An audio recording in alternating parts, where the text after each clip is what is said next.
ఆంధ్రప్రదేశ్లో పార్లమెంట్ సీట్లు 25. మధ్యప్రదేశ్ మన తర్వాత కొంచెం పెద్దదన్నమాట. 29 పార్లమెంట్ స్థానాలు. ఒకప్పుడు మధ్యప్రదేశ్లోనే ఛత్తీస్గఢ్ కూడా ఉండేది. అది విడిపోవడం వల్ల అది తగ్గిందనమాట. ఛత్తీస్గఢ్ సీట్లు కూడా కలుపుకుంటే ఒకప్పుడు పెద్ద రాష్ట్రం అది. తర్వాత విడిపోవడం వల్ల 29. ఇప్పుడు ఈ 29లో వచ్చేటప్పటికి క్రిందటిసారి భారతీయ జనతా పార్టీ 28 గెలుచుకుంది, 1 కాంగ్రెస్ గెలుచుకుంది.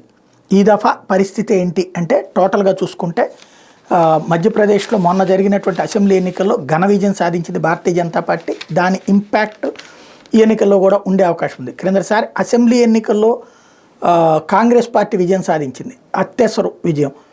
1% ఓట్లు బీజేపీకి ఎక్కువ వచ్చినాయి. సీట్ల పరంగా కాంగ్రెస్కి 7 ఎక్కువ సీట్లు రావడం వల్ల కాంగ్రెస్ అధికారంలోకి వచ్చింది. అయితే ఆ తర్వాత దాన్ని కుప్పకూల్చి భారతీయ జనతా పార్టీ అధికారాన్ని హస్తగతం చేసుకుంది. ఆ తర్వాత మొన్న జరిగినటువంటి అసెంబ్లీ ఎన్నికల్లో దానికి ప్రజలు తీర్పు రివర్స్లో ఇస్తారని భావించింది. తీరా చూస్తే కాంగ్రెస్ పార్టీని పండబెట్టారు. అక్కడ 20 ఏళ్లలో కేవలం 2 సంవత్సరాలే మొన్న కాంగ్రెస్ పార్టీ పరిపాలించింది, 2018 నుంచి 20 వరకు. టోటల్గా ఆ మొత్తం బీజేపీని పరిపాలించింది 18 సంవత్సరాలు.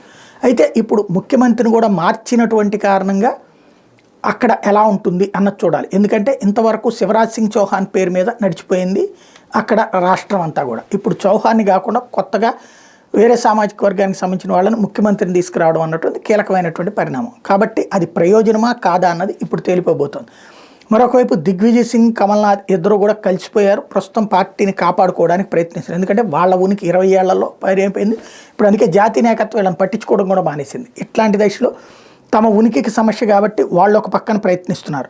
వాస్తవంగా ఇప్పటిదాకా ఉన్నటువంటి సర్వేలు అన్నిట్లో కూడా 29 సీట్లను బీజేపీ క్లీన్ స్వీప్ చేస్తుందని పలు సర్వేలు చెప్తున్నాయి. మరికొన్ని 27 సీట్లు దాకా ఇచ్చినాయి. కాంగ్రెస్ గట్టిగా పుంజుకోని పక్షంలో 2 సీట్లకు మించకపోవచ్చు అన్నది మెజారిటీ పోల్స్ చెప్తున్నాయి. ఏం జరుగుతుందో చూడాలి.